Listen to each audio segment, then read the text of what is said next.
What's up? This is the Tropical Polar Bears podcast. I'm Luke Russell. I'm Jack Stevenson. Welcome to the show. We've got a guest host, Jack's dog, in the background. I don't even own a dog. Is it your dog? It's outside, yeah. As soon as I said it, I was like, hang on, I don't even know if Jack has a dog. I got the windows open. Is this going to be an issue? Nah. I don't mind. It doesn't bother me. As long as...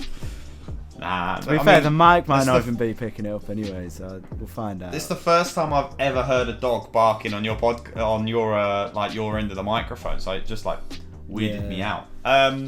Today we're going to be ranking the Harry Potter films into our favourite order. So there's 8 films.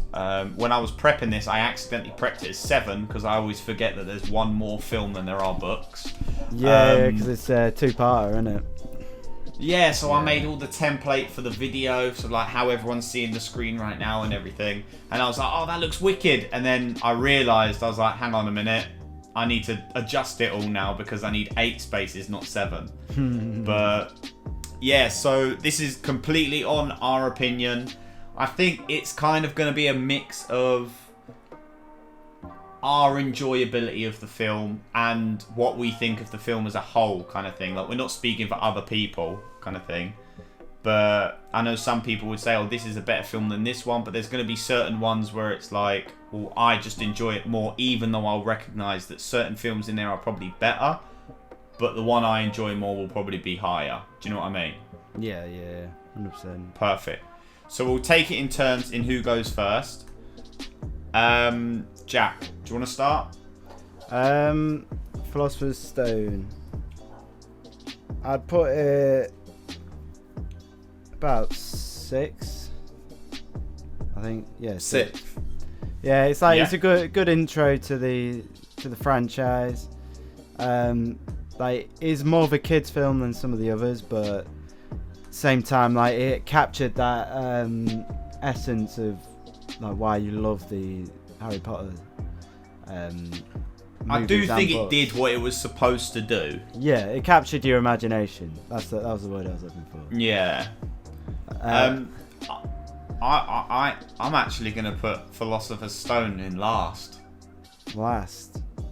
You've rewatched them recently, haven't you? So I've rewatched them just just at the start of lockdown, and you've rewatched them literally a week in ago, the last week. Yeah. So we watched one a night, and then I think we watched Half-Blood Prince, then watched half of Deathly Hallows Part 1, and then the next night we watched the rest of Deathly Hallows Part 1 and the whole of Part 2. Yeah. But yeah, so for me, I'd put Philosopher's Stone in last. Going on to the next one, so Chamber of Secrets, I actually put Chamber of Secrets in 7th. But for me, they're interchangeable. I don't really think that one is much better than the other, if you know what I mean. I'm not like, oh, Chamber of Secrets is definitely better than Philosopher's Stone, and I don't think Philosopher's Stone is definitely better than Chamber of Secrets. I think that for what they're supposed to do, they are both brilliant. And the thing with them is they're kind of supposed to go towards that younger age audience, aren't they? Whereas the later ones kind of appeal to us a little bit more. See, I'm fine with for me. Chamber of Secrets is definitely better, and I'd put it higher than what you have. I might move Philosopher's Stone down later, but I'll put Chamber of Secrets at 5 because that film terrified me as a kid. You know what I mean? It's all really. Giant spiders. I had a phobia of spiders. You know what I mean? There's a giant snake. It's a kid's worst nightmare, man. That genuinely is one of the most terrifying films I've watched at that point in my life. You know what I mean? So for me, it holds kind of a bit of a special place. So I don't want to do it too dirty by putting it too low. No, I get ya. Yeah, so for me, it never used to really freak me out or anything. Although I have told you about how the cover. Or on the disc or something. I can't remember if it was the disc or the inside book that comes with the DVD. Used to freak me out because there's a tunnel and it looks like it's like the eye of a snake or something, but it's actually just a tunnel. I'll put it on screen here. But that always used to freak me out. But that was just the cover. kind of thing. Like, nothing else about it really freaked me out. But this tunnel, for some reason, I just always thought it was an eyeball. Was it designed to do that? I don't think so. I think it's just I was seeing it as something it's not. Oh, okay. So, but alright then, what about Prisoner of Azkaban? Because this is kind of where the series changes a bit, where it kind of... It's like they go from a children's film to a teenager's film. Do you know what I mean? Yeah. No, 100%. This one, I know for a lot of people this is number one. And for me, what annoys me about this film is the fact it has two endings. So it ends once, then they go back in time and then do it all again. And I get why it does it as part of the story, but for me it kind of drags it down a bit because I don't enjoy the going back bit as much in a way. Okay. If that makes sense. It's weird. Like, because obviously you have the whole reveal before that happens, then they go back in time and save themselves, don't they? Yeah, I get you. And I felt, me personally, I kind of get bored when it gets to the bit where they're like running away from the werewolf and then the Dementors. But so I put it at number 3. I think it still is like one of the top one, or one of the top ones. But I won't put it at number 1 for that reason. Okay. Well, Prisoner of Azkaban is either 1 or 2 for me. It's hard. Like, again, it's one of those ones that's interchangeable. Based off of my recent watch through of the series, I think it's 2. But 2. before I rewatched the series recently, I think I would have put it 1. So it's interesting for me that it is 1 or 2, I think. But for the purposes of this, I think at the moment in this point in my life, it is 2. But no, I love Prisoner of Azkaban. I really like how it's the start of the films getting a little bit darker. And I really like the whole storyline with Sirius Black as well. Yeah, no, I do like the film. For me, it's just that double ending. But I understand what you mean about the time travel thing, because I'm really funny about time travel. Like, if a film does time travel right, I like it. But if they don't do it right, then I'm a bit like, yeah, do you know what I mean? It kind of takes you out of the film a little bit. Yeah. I think they did a good job with the time travel. They did a good job.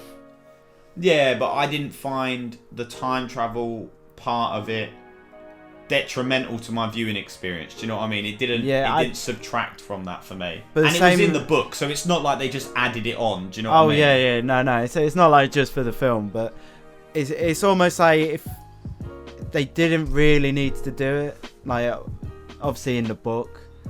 So all the film's doing is the book service, but I felt like that time travel bit, if it wasn't in, it wouldn't have really affected the story that much. You know what I mean? Like, you could... I get what you're saying, yeah. And I don't agree, but I get what you're saying, yeah. I've not read the books though, so bear in mind, I'm doing it from a perspective of only the films. But like, from a film perspective, I think you could have had the same outcome without doing the time travel, and it would have been a lot more fluid. That's it. Yeah. That's my only like issue with that whole film though. Is that one? No, I get you. At the end. Well, I've just started the books again, but I'm doing them in audiobook format just because that way, while I'm working and while I'm doing stuff, rather than having a bit of music in the background, I can have the audiobooks on, and some of them are like 24 hours long when you're listening to them. So it's like, it's nice that with the whole working from home thing at the moment and everything, it's nice that I could have the option of, if I want to listen to that for half an hour while I'm, say, editing a video or something for work, I can do that. Yeah. But I think it's my turn to go first, isn't it? Goblet of Fire. Goblet of Fire, I used to think was quite low. I actually used to have it quite low. Yeah. But rewatching them through recently, I was actually like, no, you know what? Goblet of Fire is a banger. I was like, Goblet of Fire is a banger. And I'm putting it in 5th, which might be low to some people, but that's high for me. The thing is, with these, I don't think any of these 8 films are a bad film. Like, none of them are a bad film. So like things like Philosopher's Stone for me being last doesn't mean it's a bad film. It's just almost like the worst of a great bunch. You know what I mean? Yeah. That's the one thing I'll say about the Harry Potters, because I would say that I'm a bigger fan of Star Wars than I am Harry Potter. But Star Wars has more films that annoy me than Harry Potter. Do you know what I mean? Like, I've actually got Star Wars films that I would say are bad films. Thing is, you've got Philosopher's Stone at the bottom, which is probably one of the best films ever made, and that kind of says something. You know what I mean? What? Like, it's up there, isn't it? You know what I mean? Like, I'd say it's up there as the first of a series of films. No, like, in terms of a opening film to a franchise. That's what I mean. What I mean. So, like, that being a number 8 tells you that everything above it is even better. Do you know what I mean? So, like, by no means is that a bad thing being. No, exactly. No, definitely. Where would you have Goblet of Fire? I'd put it number 4, I think. Okay. Thing is, Goblet of Fire doesn't really serve too much of a purpose other than getting Voldemort back into the like, I don't know, the real world, or because he's like a ghost. Or I mean, that's a pretty big purpose, Jack. Oh no, that's a big purpose, but it's only at the very end. You know what I mean? And it's this big elaborate game of death that they have to play, but I love it. It's like Hunger Games by Harry Potter, you know what I mean? Obviously, this came out before Hunger Games, so Hunger Games obviously nicked the idea, but it's just like, it's so different compared to all the other stuff, and it builds a part of the world that the other films don't.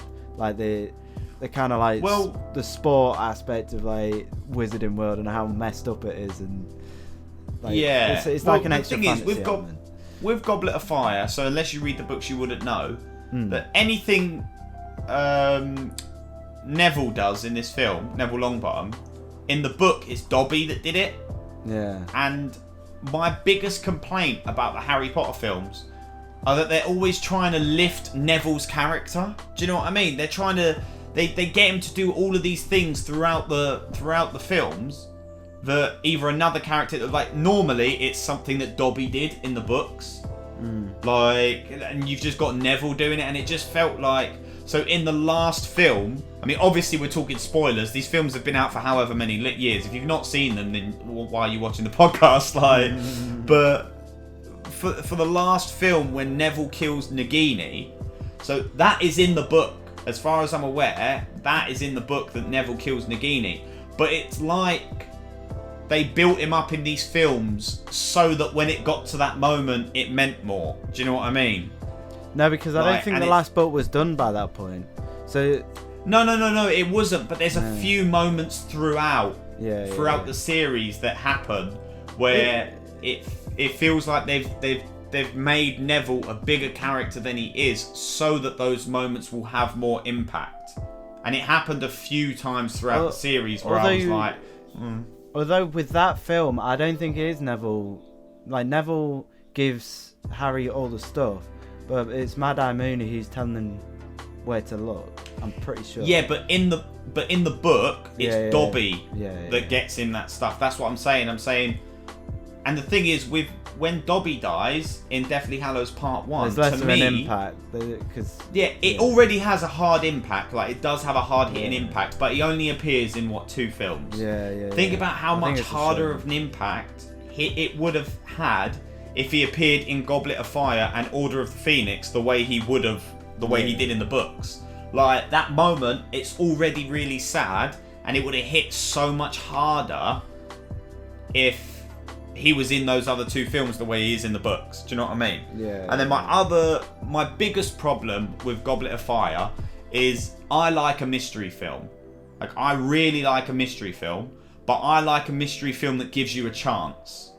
I feel like Goblet of Fire doesn't really give you much of a chance to figure out that Mad-Eye Moody isn't Mad-Eye Moody.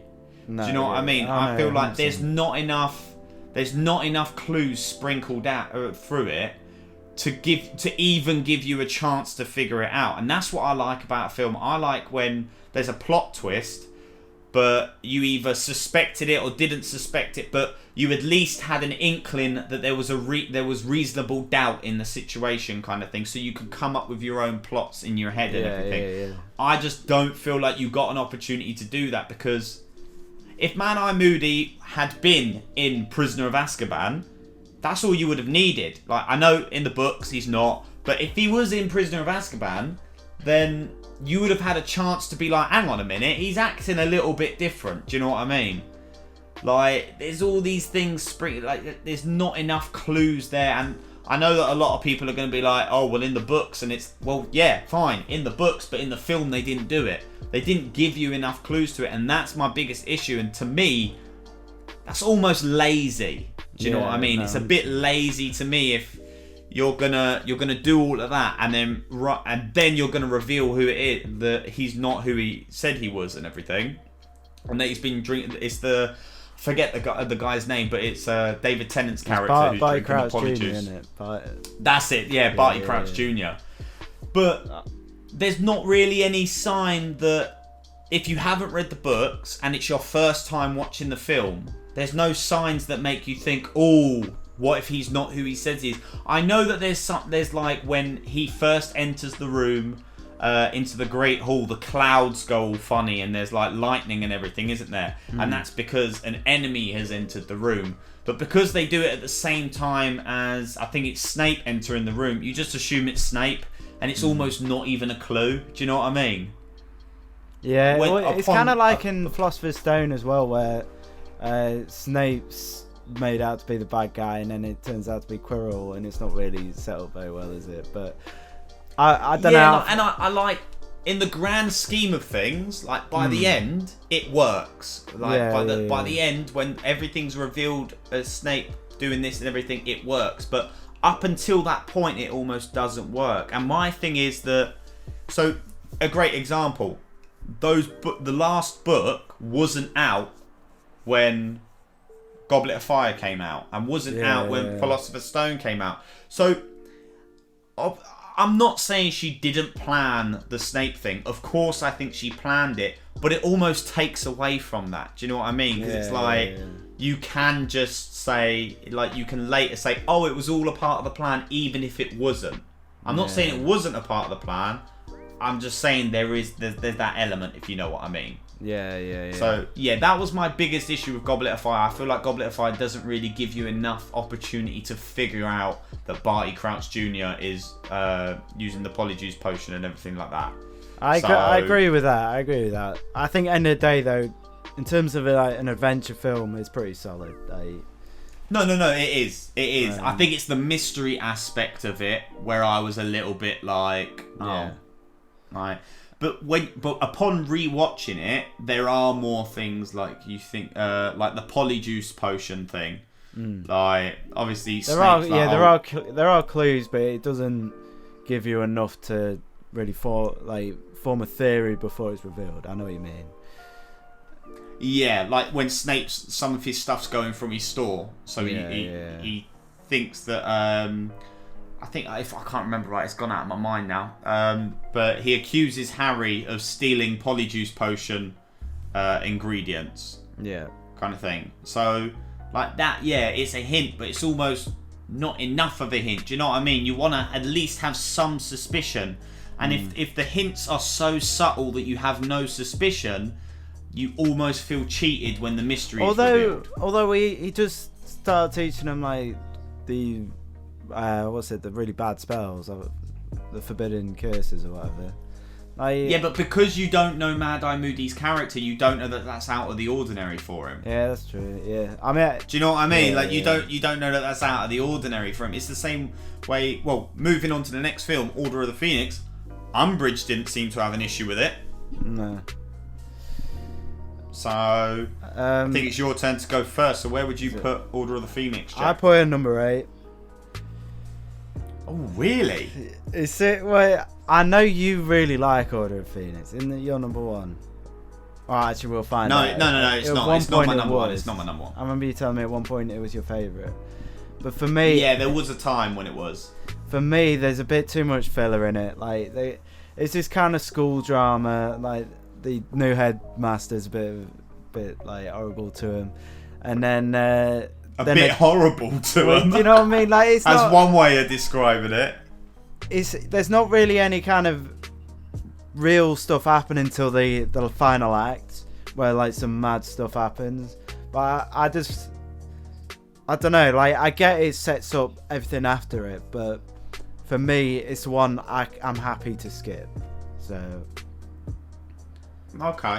Like if I'm watching it through, I would skip it if I really couldn't be bothered to watch it. But it's not a bad film by any means. Well, I would actually put Order of the Phoenix in 4th. Yeah, I put Order of the Phoenix in 4th place. So, really good film. I really enjoyed the film. If I'm not in a good mood, like if I'm in a bit of an arsey mood or something and I watch it, I don't enjoy the film because of how much I hate Umbridge. Do you know what I mean? Like, yeah. It's just, if I'm in a bad mood, her character almost taints it, even though I think she is a really good character. And the actress that played her did a really good job. Oh, yeah, no, I agree with that, yeah. Yeah, but if I'm in a bad mood, I do not enjoy that film. At all. Yeah. I mean, it's a weird one out the lot. You either love it or you hate it, I think, with that one. It's the same with Goblet of Fire. You either... And this Order of the Phoenix was another one where, things like the Room of Requirement, Neville finds it in the film, if I remember right. But Dobby's the one that shows them where it is in the book, if I remember right. So, yeah, it was just another instance of, it's just an opportunity to bring Dobby in. Why would you pass up on the opportunity to just bring Dobby in? Like, he's a loved character. But... yeah, and there was obviously, I think part of the reason that they do that stuff is so that when he sees Bellatrix Lestrange for the first time and everything, you care more about his backstory. Do you know what I mean? Yeah. It's so that I feel like they did it so that those moments would hit harder. But alright, Half-Blood Prince. It's in 3rd place for me. 3rd? Damn, bro. 3rd, yeah. Where is it for you? It's number 1, bro. It's number 1. This is the pinnacle of Harry Potter, bro. It's my favourite one. Yeah, I love this film, man. So much. Okay. It's just so dark and gritty. I just love the potion classes. Like, it's the first time you really see potion class in it. Like, I love that. I love that element of it, and I love the. What's the spell Harry does? I think he does. He tries to do it to Snape. It's Sector Septum or something like that. Yeah. And where Snape just blocks it, and he's like, "You dare try to use my own spell against me?" Like, oh, it is good. Yeah, it is good. And then the final bit as well with Dumbledore. Spoilers. I'm assuming you've seen it, but yeah, he dies, doesn't he? And it's just like shit gets real. You know what I mean? Yeah. It's like, yeah, no, it's now end game time. You know what I mean? Well, Hogwarts is infiltrated. Well, one thing, you know what? One thing that really annoys me about this film, and I know it's not a big deal, but at the same time, it really is a big deal. Why is it so only Dumbledore can apparate in and out of Hogwarts? The reason for that is you don't want bad guys apparating into Hogwarts. You don't want bad guys just turning up on your doorstep or turning up within your household too easily. So why on earth is there that cupboard that can teleport stuff? Like, why is it in Hogwarts in the first place? Do you know what I mean? I understand it wasn't working and it had the twin sister in, is it Borgin and Burke? Something like that? I forget the name, but...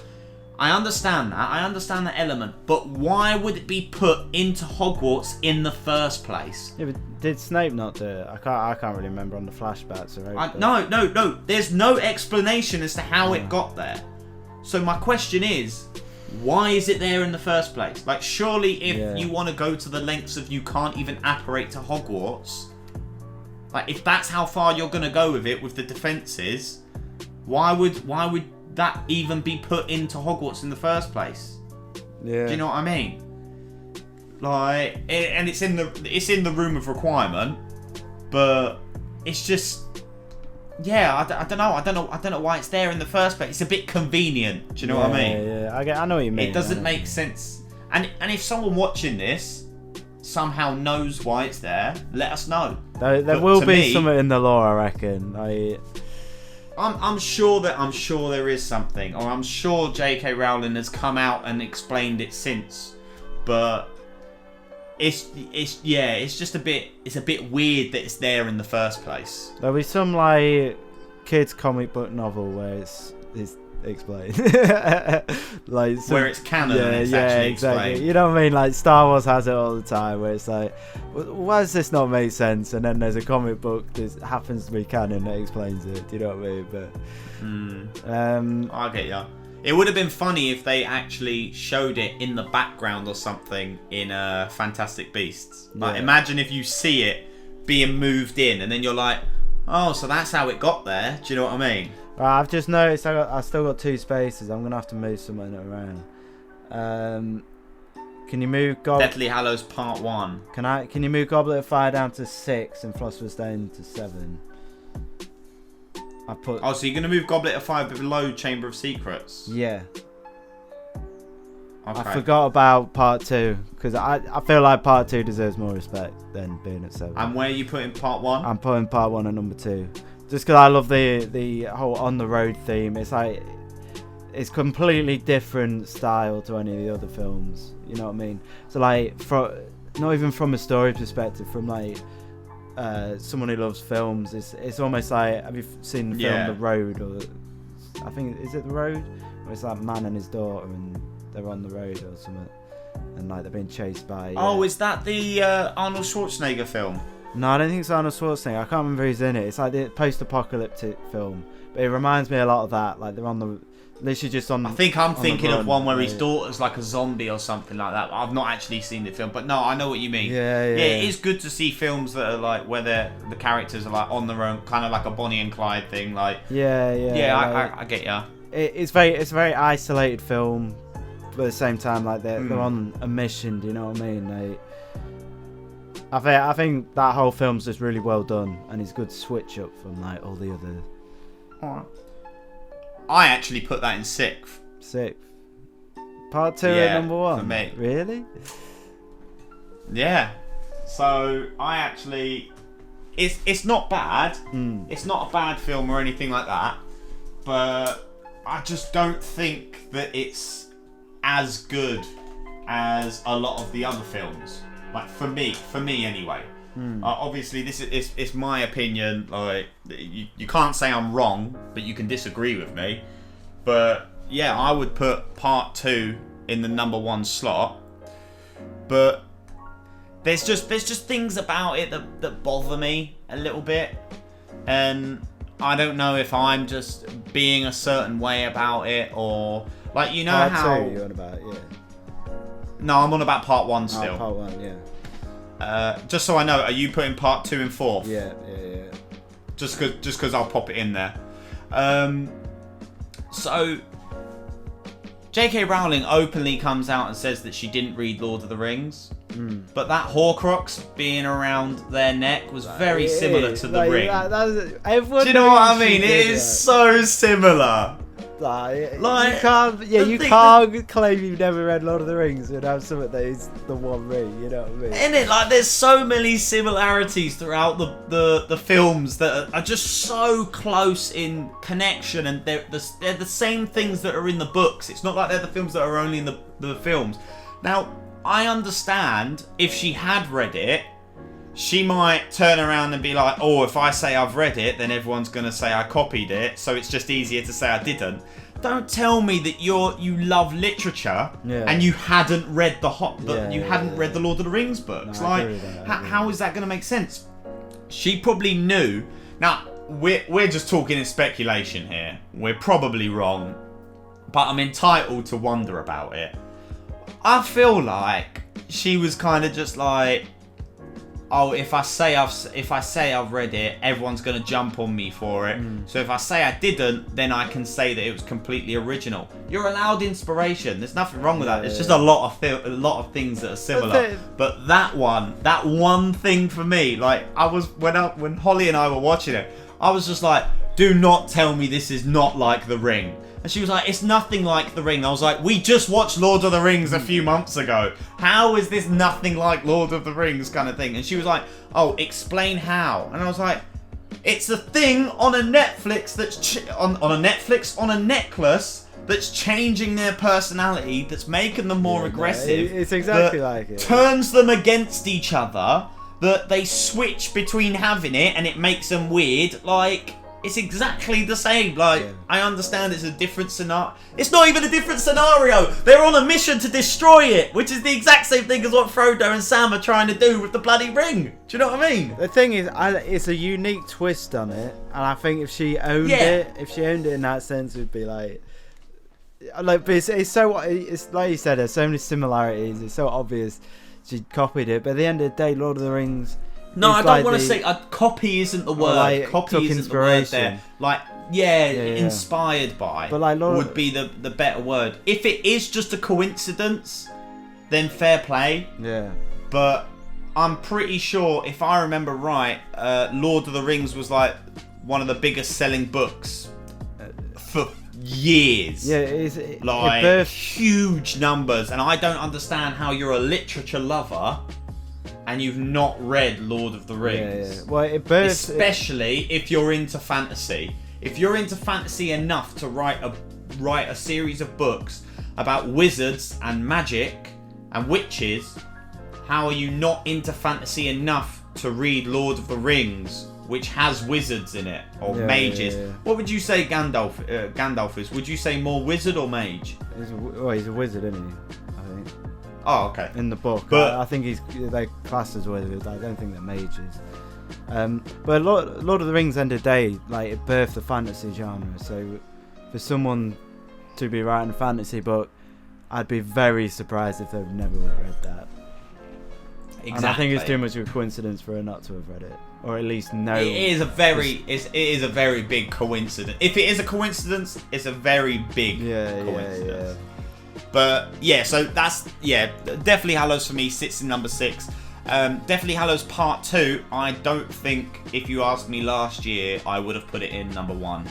But as soon as the film started, like, as I was pressing play, Holly turned around and she just said, I don't know how you top this film as a Harry Potter film. And then me watching it the whole time, I had that in my mind. And I was kind of like, the film just kept proving to me, you don't top this as a Harry Potter film. Do you know what I mean? There was just so many moments that kept happening, and I was like, no other film does it like that. Like, there were so many things in it where I was just like, it is a level above the other Harry Potter films. Yeah, I might have got number 1 and number 2 the wrong way around, thinking about it. I don't know if I can bother to change it though. No, but I know what you mean. Like, the thing is, for me, it's not number 1, but like, it is a solid film, and like, the twist with Snape is like one of the best twists I've ever seen. I remember watching it, I was like, wow. I've seen the film so many times, and I was so close to tears. I was honestly really close to tears watching it, and I'm just like, and the thing is, I was sat at an angle where I couldn't see Holly, but I feel like she was crying, and she's. Now, my girlfriend Holly has seen these films and read these books so many times, man. Like, we were on PlayStation, you, me, and I think it was Brandon and someone else, and I randomly picked up, which book was it? Was it Philosopher's Stone? Philosopher's Stone, It was Philosopher's Stone, and I just read like a sentence, and she could tell me the page number within 5 to 10 pages, and a couple of them I would start reading it and she would finish the line. So, and it's just like, that's how much knowledge she has of it. It's funny actually, she does Quiz Up, and she's in like the top 10 in the UK for the Harry Potter quiz or something like that. Like, she told me about it the other week. She just like batters people that challenge her on the Harry Potter quiz. Like, but so for her to say like she doesn't really know how you would top that film. It was really in my mind when I was going into it this time around, and yeah, there was so many times where I was just like, yeah, you don't top that. Yeah, that is mad. But I've never read the Harry Potter books paperback. I've done them in audiobook format, but I did them all within the space of a month.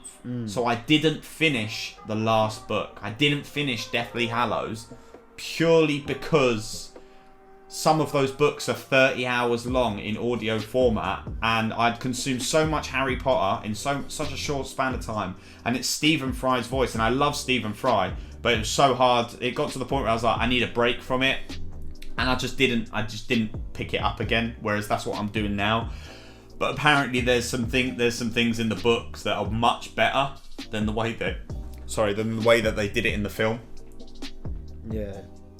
But it was really good, and this time round I'd never noticed it before, but I'd figured out that Harry Potter is a descendant of the three brothers that are the Deathly Hallows.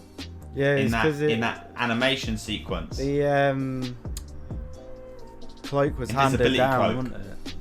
That's what it said. It was just handed down throughout the generations, and that just, for some reason, that had never clicked with me before. But they don't mention it in the film. They don't mention it, but big thing to. I think it's meant to be intended, but there's almost I did find that throughout the series of the films, there was a lot of questions that I had, and Holly was like, "Yeah, no, it's not in the films, but it's in the book." And I'm like, oh, that's why I say that as a series of films, I don't think Harry Potter is the best series of films of all time. But I will accept books. I will accept that you could say that they're the best series of books. There's loads of weird stuff in the books though as well that I feel like you probably wouldn't want on film. I mean, you're never gonna have a film where everything makes it into the film from the book. Like, it's not how it works. But how do you feel about your list then? Are you happy with your list? Well, I think 2, 3, and 4 on mine can change whatever day I feel. That's 1 and 2 for me. I like that, and then 7 and 8 for me. I like but that. So I get you. Number 1, like solidly, I believe for like the past 5 years or however long I've been watching, it would be longer than that, like 10 years. Okay. Half-Blood Prince is my number 1. You know what I mean? First time I watched it till now, I still think it. The bottom set seems pretty solid to me as well. I think it's just 2, 3, and 4. I'd change depending on the day. You know what I mean? Maybe tomorrow I've got Deathly Hallows Part 2, but they're very, very close. They could be in any order. In fairness, if I'm in a bad mood and I watch Order of the Phoenix, I would probably put it a little bit lower than what I have. Because of the Umbridge thing, but I love her character. I love when a film makes me hate a character. Yeah. That's a sign of a good character. But all right then, I'm happy to wrap it up there. Yeah, I'm happy to wrap it up. All right, well, let us know what you think of our list. I would love to hear actually what other people think of the list and what your list would be as well. I know that a couple of the tier lists that we've done, we've had comments of people actually saying what their list would have been. So feel free to comment that and let us know what you think. And let us know about what was the thing that I said about the cupboard? I've forgotten what it's called. The one that Draco's using to teleport. Let me know if it is actually explained somewhere, like if there's an interview or something that mentions how it actually ends up being in Hogwarts in the first place, because I feel like that's a pretty stupid thing to bring into Hogwarts in the first place. Do you know what I mean? 100%. But yeah, if you enjoyed the video, cabinet. Please do leave a like. That's the word. Vanishing cabinet. I don't know why I couldn't just remember. I could beat Holly at a quiz. I didn't. No way. I would love to. You know what? When you eventually come down to me, we'll have to do a video where I'll prepare loads of Harry Potter quiz questions, and it'll be you versus Holly, and we'll see what the score is. You will have to nerf it to only films, though, because I've not read the books.